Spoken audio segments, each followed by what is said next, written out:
Hello नमस्कार, स्वागत है आप सबका आपके अपने उत्कर्ष यूट्यूब चैनल पर। और मैं हूं आपका होस्ट दोस्त नरेंद्र चौधरी। जैसे रीट का नोटिफिकेशन आया था 2024 के अंदर, उसके बाद बड़ा बवाल यहां पे मचा था कि खास करके 2022 वाले बच्चों को लेकर के। जी हां, 2022 के अंदर रीट की एग्जाम लगी थी और उसके बाद में बड़ा कंफ्यूजन पैदा हुआ था कि 2022 के अंदर जिनकी रीट क्लियर हो गई, क्या उनको वापस से रीट देनी है या नहीं देनी है। वैसे तो बता दूं, यदि आप लोगों ने अपने रीट का रीट की जो उनकी जो सर्टिफिकेट जो आपको मिली होगी, उसको आप बैक साइड में जाओगे तो बैक साइड में जो इंस्ट्रक्शन वहां पे दे रखे हैं, जो वहां पर आपकी कुछ गाइडलाइन वहां पे दे रखे हैं, उसकी पहली जो गाइडलाइन है वो यहां पे लिखी हुई है कि यह प्रमाण पत्र आजीवन मान्य होगा। ये तो बेसिकली लिखा हुआ था, लेकिन फिर भी बच्चों के मन में बहुत सारी शंकाएं आई और उन्हीं शंकाओं का समाधान आज किस न्यूज़पेपर के अंदर हुआ था। जी हां, न्यूज़पेपर की कटिंग थी, उसके माध्यम से चर्चा करने वाले कि क्या है पूरी कहानी, की क्या रीट 2022 के स्टूडेंट्स को फिर से देनी होगी 2024 पात्रता परीक्षा। वैसे 2022 के अंदर जिन्होंने पात्रता परीक्षा दी होगी उनके पास प्रमाण पत्र होगा। उसकी पीछे की तरफ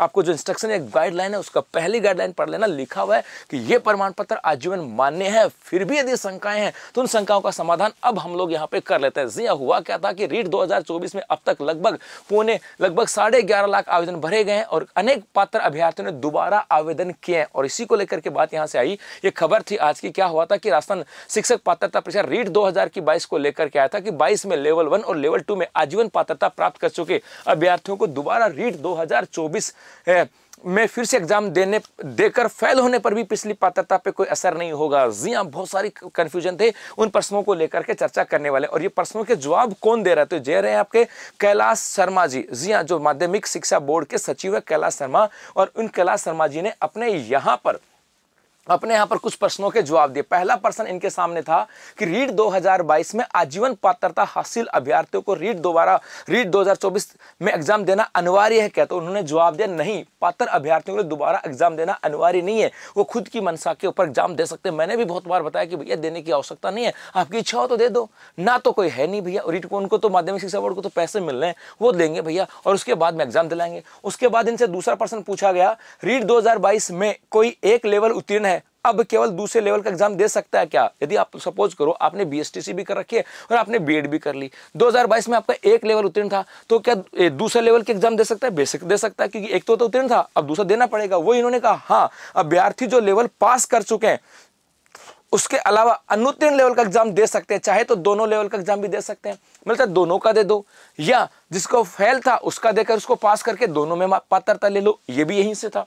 उसके बाद तीसरा प्रश्न के पास था, रीट 2022 में उत्तीर्ण अगर रीट 2024 में फेल हो गया तो क्या असर होगा। कि रीट 2022 में जो पास हो गया था वो दोबारा से दी शौक में बैठ जाए, चोड़ में बैठ जाए 24 के एग्जाम देने कि मैं तो दे के आऊंगा, ले भैया क्या कर लेगा, और बैठ गया और फेल हो गया तो क्या होगा भैया, कुछ नहीं होगा, क्योंकि 22 की क्या लिखी हुई है, मान्यता, आजीवन मान्यता है, कुछ नहीं होगा। यही बात किसने बोली, यही बात आपके भाई साहब किसने बोली, जवाब दिया आपके कैलाश शर्मा जी ने। कहा रीट 2022 में उत्तीर्ण होने पर भी आजीवन पात्र है, एक बार पात्र होने के बाद दोबारा एग्जाम में फेल होने पर भी कोई दिक्कत नहीं है, उसे शिक्षक भर्ती के लिए योग्य माना जाएगा। जाहिर सी बात है, 22 में पास हो गए थे ना, हो गए, उसके बाद मैं तो दे दिया ऐसे ही बैठ गया।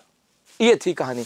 एक यहां से प्रश्न पूछा गया कि रीट 2022 में न्यूनतम अंकों से पात्र हुए, अब रीट 2024 में अधिक या कम अंक आने पर कोई प्रभाव पड़ेगा। उसने कहा कि भैया रीट तो पात्रता परीक्षा है, इसका कोई नंबरों का तो कोई इशू ही नहीं है, तो नंबर कम या ज्यादा तो कोई फर्क नहीं पड़ता। जाहिर सी बात है, यही उन्होंने कहा कि रीट केवल पात्रता परीक्षा, न्यूनतम अंक से पात्र माने जाएंगे, इसमें ज्यादा या कम होने का कोई प्रभाव पड़ता ही नहीं है। एक यहां से पूछा गया कि रीट 2022 में केवल एक लेवल का एग्जाम दिया था, अब रीट 2024 में केवल दूसरे लेवल का एग्जाम दे सकते हैं। हाँ, रीट लेवल 1 के समय सिर्फ मैंने बीएसटीसी था, मैंने बीएड कर रखी, मैंने बीए कर रखी थी और साथ साथ बीएसटीसी कर रखी थी, तो मैंने बीएसटीसी कर लिया, अब मैंने बीएड भी कर लिया, तो दूसरा दे सकते हैं, 100% दे सकते हैं। यही बात उन्होंने यहां से कही थी। इसका मतलब है यदि आपके मन में ऐसा कोई संशय है कि दोबारा देने पर फेल हो जाऊंगा तो भैया कहीं रीट की मान्यता रद्द हो जाएगी, बिल्कुल ऐसा नहीं है। बहुत बार बोला है, 22 में जो पास है वो पास है, आजीवन मान्यता है ना, दोबारा दे सकते हो, ये आपकी मर्जी है, लेकिन बशर्ते कुछ चीजें यहां से थी। क्या, एक तो 2022 से पहले आपकी बीएसटीसी या बीएड कंप्लीट होनी चाहिए, या 2022 में आप बीएसटीसी या बीएड के फाइनल ईयर में हो। बस यहां पर यदि फर्स्ट ईयर में थे आप, समझ रहे बात को, 2022 में आपने रीट क्लियर कर ली, लेकिन उस समय आप बीएसटीसी या बीएड के फर्स्ट ईयर में थे या इंटीग्रेटेड के थर्ड ईयर में थे, तो दे देना, कुछ प्रॉब्लम हो सकती है, वहां पर उन्होंने कुछ नहीं बोला, लेकिन मैं बोल रहा हूं दे देना, वहां पर समस्या हो सकती है। इसके अलावा 2022 में आप बीएसटीसी के फाइनल में थे, रीट के फाइनल में थे, सॉरी बीएड के फाइनल में और बीएसटीसी के फाइनल में थे, या कंप्लीट थी, भाई साहब बेफिक्र होकर के सो आराम से थर्ड ग्रेड के एग्जाम की तैयारी को, किसी चिंता की कोई जरूरत नहीं है। ये कैलाश शर्मा जी ने भी कह दिया, ये हम भी कहते आ रहे थे। तो बस आज के लिए इतना सा, अब जो प्रश्नों में जो आपकी शंका थी मन में वो दूर हो गई होगी। तो अभी का इतना सा, धन्यवाद।